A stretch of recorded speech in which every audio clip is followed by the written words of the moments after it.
যে এই জাদুঘর একটা স্বায়ত্তশাসিত জাদুঘর হওয়া উচিত, কারণ এটা কোনো বিশেষ শাখা জাদুঘর না। একটা শাখা জাদুঘর বা আমলাতান্ত্রিকভাবে এই জাদুঘর যদি আমরা পরিচালনা করতে চাই, জাদুঘর পরিচালনা করা সম্ভব হবে না। এই জাদুঘর জুলাই স্পিরিটকে ধারণ করে সেই ধরনের লোকদেরকে দিয়েই এই জাদুঘর পরিচালনা করতে হবে, বিশেষজ্ঞ লোকদেরকে দিয়ে। প্রচুর মানুষ এখানে আসতেছে এবং যে চাপ সেটা সামলানোর সক্ষমতা কিন্তু বর্তমান জাদুঘরের কাঠামোর নেই।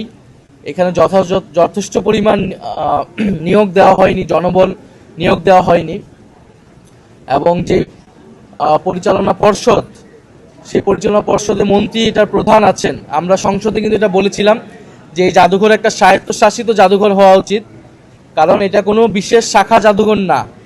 একটা শাখা জাদুঘর বা আমলাতান্ত্রিকভাবে এই জাদুঘর যদি আমরা পরিচালনা করতে চাই, জাদুঘর পরিচালনা করা সম্ভব হবে না।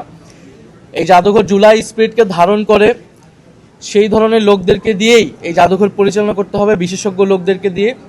ফলে এটার একটা স্বায়ত্তশাসিত কাঠামো প্রয়োজন, আইন প্রয়োজন, এবং প্রায় 200-র মতো জনবল এখানে প্রয়োজন।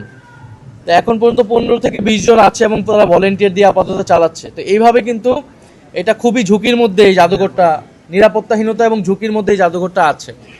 ফলে আমরা সরকারকে দ্রুত আহ্বান জানাবো যে জাদুঘরটা যদি সঠিকভাবে পরিচালনা করতে চাই, মানুষের জন্য দেখার ব্যবস্থা করতে চাই, তাহলে এটা দ্রুত সময়ের মধ্যে এটা জনবল নিয়োগ দিতে হবে, তারা যাতে এটা দেয়, এবং এটা যাতে একটা স্বায়ত্তশাসিত জাদুঘর হিসেবে প্রতিষ্ঠা পায়, সেটা সেই অনুযায়ী আইন সংশোধিত হয়। এবং জাদুঘরে যারা শুরু থেকে অক্লান্ত পরিশ্রম করেছে, এখানে বিভিন্ন শিক্ষার্থী, বিভিন্ন গবেষক, বিভিন্ন দলমতের মানুষরা কিন্তু ছিল। একটা সর্বদলীয় একটা ব্যাপার ছিল, বা অরাজনৈতিক ব্যক্তিবর্গ ছিল যারা জুলাই গণ অভ্যুত্থানে অংশ নিয়েছিল। সেই লোকদেরকে যাতে প্রায়োরিটি দেওয়া হয়, তাদেরকে অগ্রাধিকার দিয়ে, আমি মনে করি যারা গণ অভ্যুত্থানে ছিল, গণ অভ্যুত্থানের আকাঙ্ক্ষা ধারণ করে, তাদের মাধ্যমে এই জাদুঘরটি পরিচালিত হওয়া উচিত।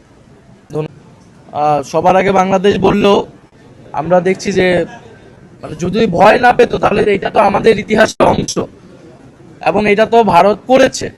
তো যেটা ইতিহাসের অংশ সেটা কেন থাকবে না? এবং গত 16 বছর যেই ফ্যাসিবাদ বাংলাদেশে প্রতিষ্ঠিত হয়েছিল, তার সাথে তো ভারত প্রত্যক্ষ বা পরোক্ষভাবে সম্পর্কিত ছিল নানাভাবে, এবং সেই ইতিহাসটা কিন্তু এখানে পাবেন না। আপনার পুরো জাদুঘর করলে মনে হবে না যে এখানে যে এটা যে শুধু দেশীয় ফ্যাসিবাদ না, এটার সাথে যে বৈদেশিক শক্তি জড়িত ছিল, বিশেষত ভারত, এখানে নানাভাবে। সেই ইতিহাসটা আসলে এটার প্রথম সবচেয়ে প্রত্যক্ষ করি আমরা বর্ডারে। আসলে সীমান্ত হত্যা, যদিও 71-এর পর থেকে সীমান্ত হত্যা শুরু হয়েছে, বিডিআর হত্যাকাণ্ড, ফেলানি হত্যাকাণ্ড, এটা 16 বছর ইতিহাসের বাইরে হইলেও বিগত 16 বছরে যে ভারতীয় আগ্রাসন এদেশে ছিল, এই মোদি বিরোধী আন্দোলন, এই বিষয়গুলোকে আসলে সরিয়ে দেওয়া হয়েছে। হয়তো সরিয়ে দিয়ে মনে করতেছে এই সরকার ভারতের সাথে সম্পর্ক তারা ভালো রাখতে পারবে, কিন্তু ভারতের সাথে তো আমাদের সম্পর্ক ভালো বা মন্দের বিষয় না, সম্পর্কটা হওয়া উচিত মর্যাদাপূর্ণ। এবং এই সরকারের এই আপোষকামী মনোভাবের কারণে কিন্তু আমরা দেখলাম দিল্লিতে কনফারেন্স করে এখন পতিত স্বৈরাচার শক্তি তারা হুঙ্কার দিচ্ছে, এবং সরকার একটা শুধু প্রেস রিলিজ দিয়ে তার দায়িত্ব শেষ করছে। ফলে এখানে আপোষের আসলে কোনো সুযোগ নেই। আপোষ করে আমরা বাংলাদেশের স্বাধীনতা, সার্বভৌমত্ব এবং গণতন্ত্র রক্ষা করতে পারবো না।